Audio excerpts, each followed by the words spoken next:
Olá, eu sou o Gabriel Aleixo do InfoChain, é um prazer, eu tenho aqui o Fernando Uric, pioneiro nesse mercado. Não sei nem se ele mesmo sabe, quando eu comecei a estudar Bitcoin lá em 2013, ele já tinha livro publicado, então até hoje uma das minhas principais referências aqui, não só em Bitcoin, que é do que a gente veio falar aqui, mas também é um dos grandes pesquisadores acadêmicos aí na área da boa teoria econômica e principalmente teoria monetária. Eu queria te perguntar, Fernando, aproveitando que a gente está aqui hoje na Bitcoin Conference, né, discutindo um pouco do tamanho desse mercado no Brasil, mas eu queria olhar até um pouco além, né, porque eu acho muito legal como você tem surgido como um expoente aqui da América Latina com influência até em escala global, porque, por exemplo, isso aqui não é para puxar o seu saco, eu estou falando baseado em coisas muito concretas. A iniciativa que você teve, inclusive eu tive a honra de ser um dos signatários, de um movimento orgânico da comunidade de rejeição a essa atualização do Segwit 2x, que você deve ter ficado feliz, culminou também no movimento de várias outras comunidades locais fazendo documentos do tipo. Então eu queria te fazer a pergunta que para alguns é polêmica, acho que para a comunidade brasileira e argentina já ficou muito bem esclarecido, mas queria que você falasse um pouquinho mais assim do que significa o Segwit 2x e o que ele pode, na sua visão que eu também compartilho, colocar em risco no Bitcoin, na ideia, na visão original de descentralização, etc. A questão do Segwit 2x é talvez das coisas mais difíceis de entender nesse mundo de Bitcoin e criptomoedas. É como se mantém o software, como ele é atualizado, como ele é mantido, quem são os responsáveis por isso. E é das coisas mais complexas, porque se trata de um FOSS, Free Open Source Software, que é um software de código-fonte livre, aberto.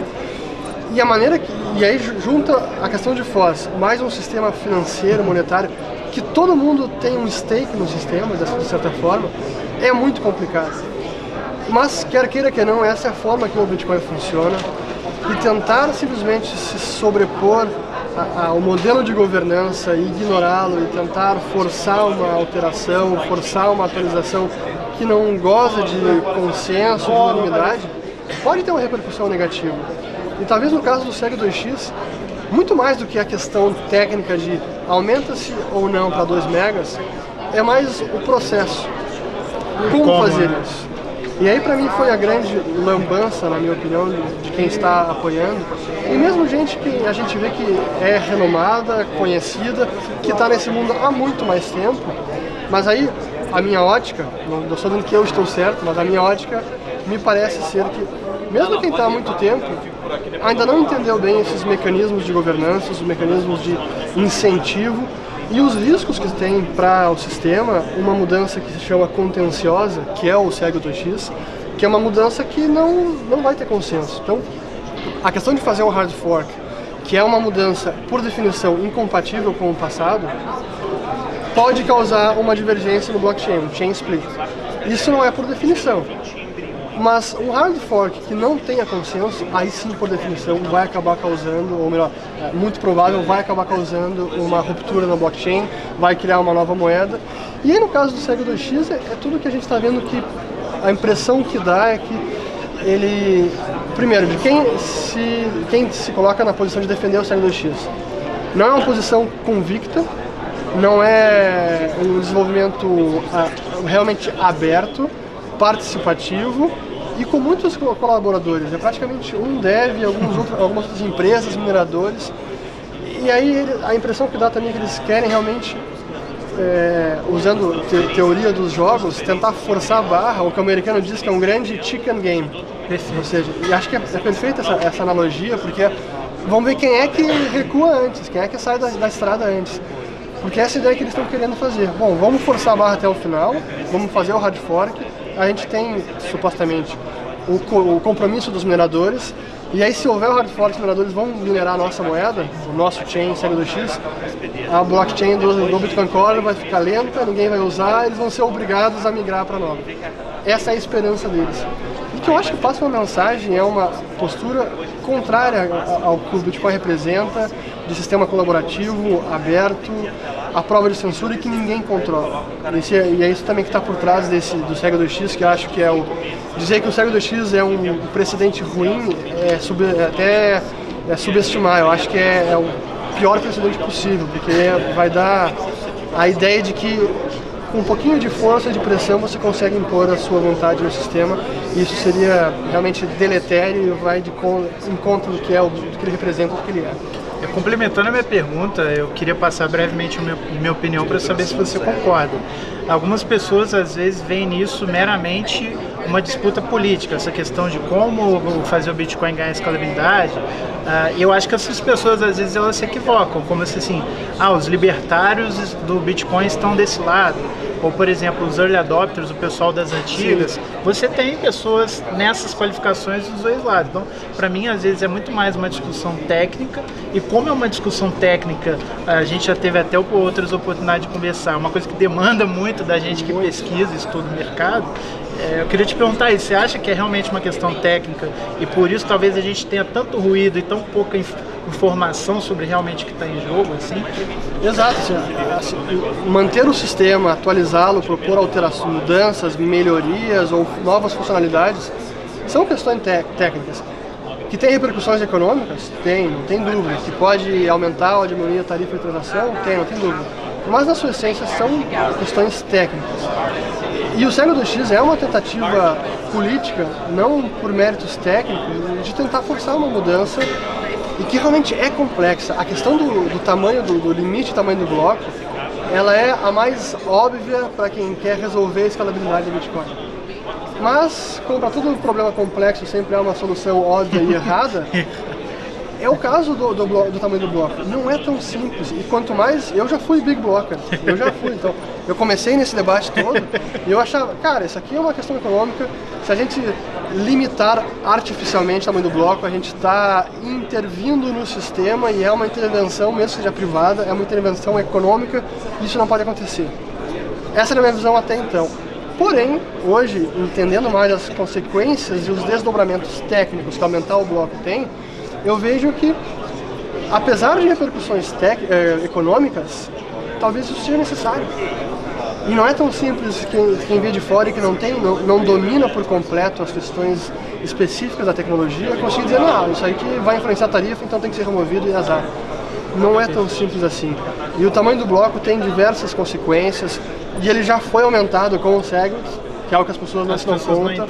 Segwit, que é o Segregated Witness, BIP 141, já aumentou o tamanho do bloco. Faz da forma inteligente, reduz mas de uma o forma inteligente e num processo mais saudável, que foi uma das, que acho que é uma grande preocupação, que eu acho que é salutar dos core developers, é introduzir o mínimo de ruptura possível, soft forks em vez de hard forks, na medida do possível, para evitar a quebra de compatibilidade, evitar que alguns usuários e participantes da rede fiquem à margem e não sejam mais compatíveis. Eu acho essa preocupação muito benéfica e não vejo isso em outros blockchains, até mesmo o Ethereum. E acho que o mercado vai precificar isso também. Acho que o Bitcoin, na minha ótica, essa imutabilidade, dificuldade de alterá-lo, e o conservadorismo do Bitcoin Core está sendo valorizado para o Bitcoin. No caso do Ethereum é curioso que acho que é o contrário. No Ethereum, a facilidade de fazer hard fork, de implementar mudanças, mesmo que não seja unânime e seja contenciosa, o mercado está premiando isso. É uma plataforma que já premia o experimentalismo. Exatamente. Enquanto o Bitcoin tem suas razões para ser, como alguns chamam, conservador na acepção positiva do termo. Exatamente. Então, tudo isso me faz crer que vamos ter turbulência com o Segwit 2x, acho que está difícil evitar isso, e realmente o pessoal, nesse chicken game, eles continuam acelerando e não saíram da estrada ainda.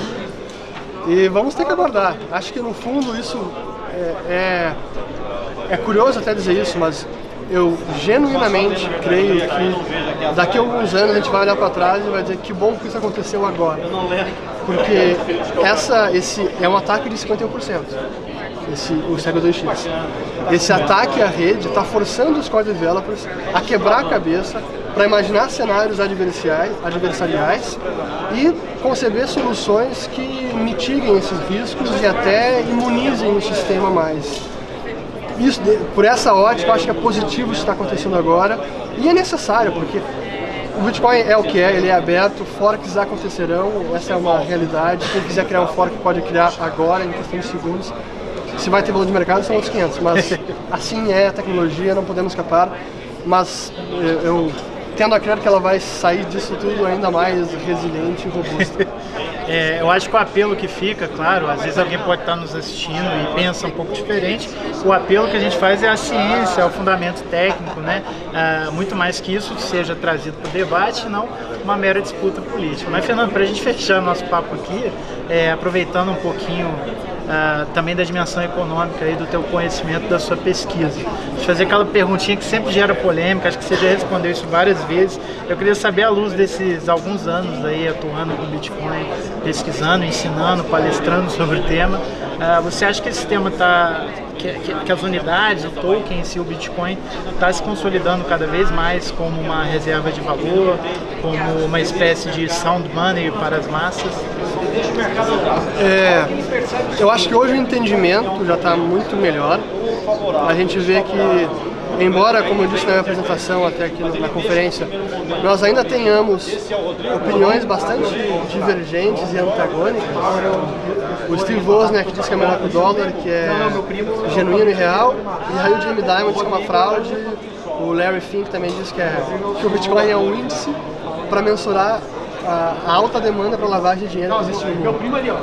Então, ainda temos isso. Mas foi curioso que quando o Jamie Dimon falou que era uma fraude, ele foi assim, corrigido e foi atacado, entre aspas, positivamente nas redes sociais, no Twitter, por muita gente, inclusive por ex-funcionários seus. Teve um que era o Alexander, que era Head de Global Macro Trading, e ele falou, cara, Jamie Dimon, você é um baita CEO, o melhor CEO de banco que eu já tive, etc. Mas cala a boca, você não sabe nada sobre criptomoedas, você está passando vergonha. Acho que os funcionários não respeitaram muito a opinião do CEO. Pois é. Então, até os que eu conheço aqui no Brasil. É verdade. Então acho que o entendimento hoje está muito melhor.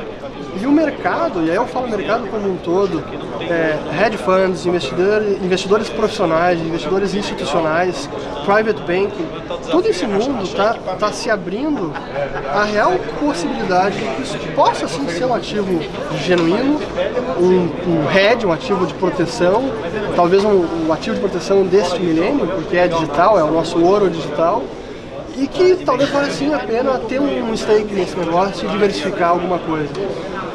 Por isso tudo, eu sou otimista e acho que essa tendência não é apenas porque o preço está subindo, acho que é realmente uma questão de percepção, não é apenas. Você tem se tornado cada vez mais um Bitcoin bug, então agora. Maldade, essa cada vez mais e menos gold bug. Gold bug. Vamos torcer para que esse movimento siga crescendo, porque eu acho que o Bitcoin tem muito a trazer também como reserva de valor. Falei aqui com o Fernando Uhrig, economista, mega especialista em Bitcoin. Muito obrigado, Fernando, pela entrevista. Obrigado, Gabriel. Convido todo mundo a seguir o InfoChain nas redes sociais e nosso site, infochain.com.br. Muito obrigado.